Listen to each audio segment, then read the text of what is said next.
सो एक समय ऐसा हुआ कि ना वरदराज जी के दर्शन करने के लिए आई थी यादव प्रकाश की माँ। अब यादव प्रकाश की मदर जो थी, जब उन्होंने देखा रामानुचार्य जी को, उनको देख के लगा ये तो इतने तेजस्वी ओजस्वी हैं कि मेरा बेटा यादव प्रकाश वैसे ही निराकार अद्वैत सिद्धांत में लगा हुआ है, इनका शिष्य बन जाना चाहिए उसको, उनको तो, मेरे बेटे को। तो गई अपने बेटे के पास, कहते बेटा यादव प्रकाश। हाँ बोलो मम्मी।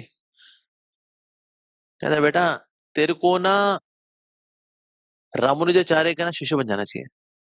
कहता माँ आप थोड़ा सोच समझ के बोला करो, आप क्या बोल रहे हो। वो मेरा एक्सपेल्ड स्टूडेंट है मेरा वो, और मैं अपने एक्सपेल्ड स्टूडेंट का मैं आगे जाके मैं डिसाइबल बनूंगा। Please mom give me a break. आप ऐसा सोच भी कह सकते हो मॉम।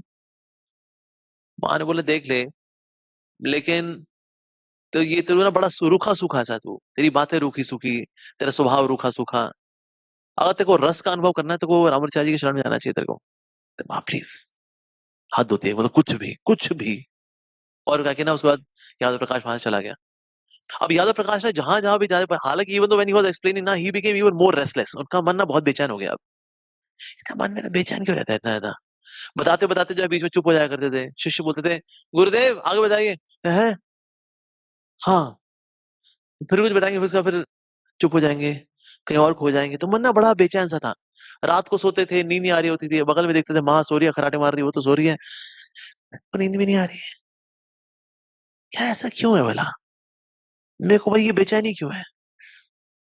तो कांचीपूर्ण जी के पास है, कहते कांचीपूर्ण जी ये बताइए कि ना ये मेरा मन शांत क्यों नहीं है, ना मैं पढ़ा पाता हूँ, ना मैं रात को सो पाता हूँ, खाते खाते मेरा जो प्रसाद है ना वो भी मतलब ठंडा हो जाता है।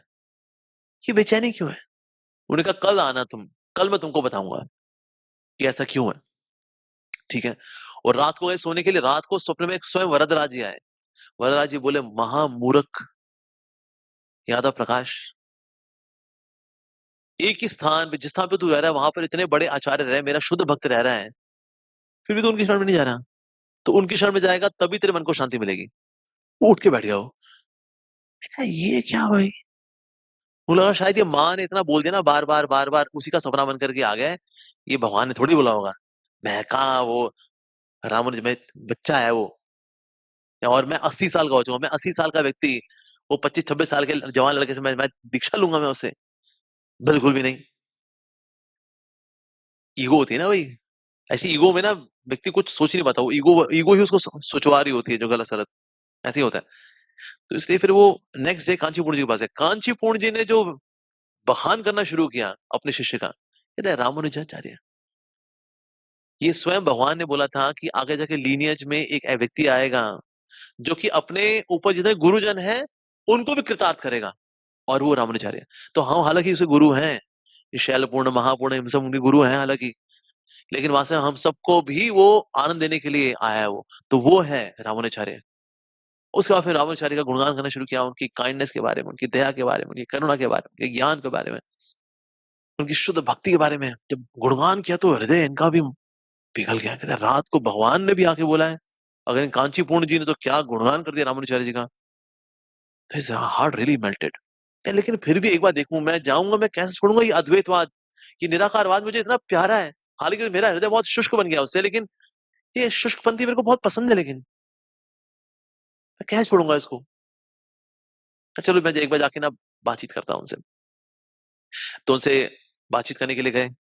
तो बातचीत करने के लिए गए, और जैसे वो गए तो वहां पर रामानुजाचार्य जी ने तो बहुत अच्छा स्वागत किया उनका, वेलकम किया, उनको बिठाया बिठाया। और ये देखिए बड़े हैरान थे कि मैंने तो उसको मारने की कोशिश भी की है, इसकी मैंने बेइज्जती भी करने का प्रयास किया कितनी बार, लेकिन आज भी कितने अच्छे से स्वागत किया है। रामानुज तुम्हारा ये सिद्धांत क्या सिद्धांत है, अद्वैत सिद्धांत ही है ना। कहता है हाँ जी अद्वैत के पास मतलब एक और चीज लिखी हुई है, विशिष्ट, बाकी सेम ही है। विशिष्ट अद्वैतवाद, यानी कि हम भगवान की विशेषताएं हैं। तो क्योंकि हम विशेषताएं हैं तो इसलिए हम उनके साथ एक है, लेकिन फिर भी हम विशेषताएं, भगवान विशिष्ट है। तो इस प्रकार से वो उन्होंने बताना शुरू किया। कहते हैं, अच्छा, कहते हैं, बाकी अगर आपको और डिटेल में जानना है कि मेरा शिष्य है कुरेश, ये श्रुतिधर है, इसको ना सारे श्रुति स्मृति इसको पूरी पूरी याद है। तो इससे आप कुछ सुनना चाहे तो इसे सुन सकते हैं। ओ कुरेश ने तो वहां पर पूरा श्लोका कंपेंडियम खोल दिया। एक के बाद एक श्लोक श्लोक श्लोक श्लोक पे श्लोक पे श्लोक, जो जो अद्वैतवाद के श्लोक हैं उनकी एक्सप्लेनेशन उन्होंने दी वैष्णव सिद्धांत के अनुसार। और अंत में उन्होंने फिर कोट किया उपनिषदों से, हरि परायणम परम, हरि परायणम परम, पुनः पुनर्वाद्यम हम हरि परायणम परम। यानी भगवान श्री हरि की शरण में जाना, भगवान श्री हरि की शरण में जाना, बार बार इस बात का अनुमोदन कर रहे हैं शास्त्र कि हरि की शरण में जाना ही परम है, हरि परायणम परम। अरे ये तो जबरदस्त।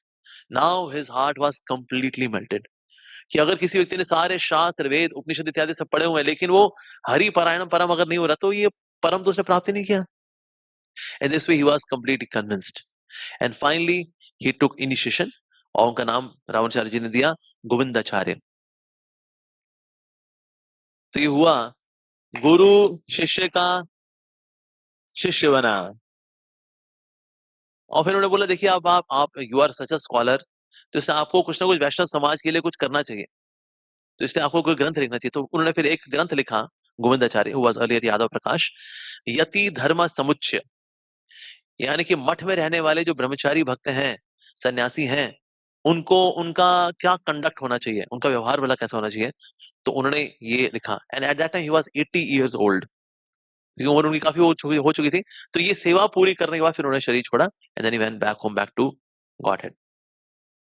सो he was such a scholar. तो कई लोग आते थे उनको चैलेंज करने के लिए, और कई लोग थे वो भक्त बन चुके थे, मतलब स्कॉलर डिफीट होते थे, डिफीट होने के बाद फिर वो भक्त बन जाया करते थे।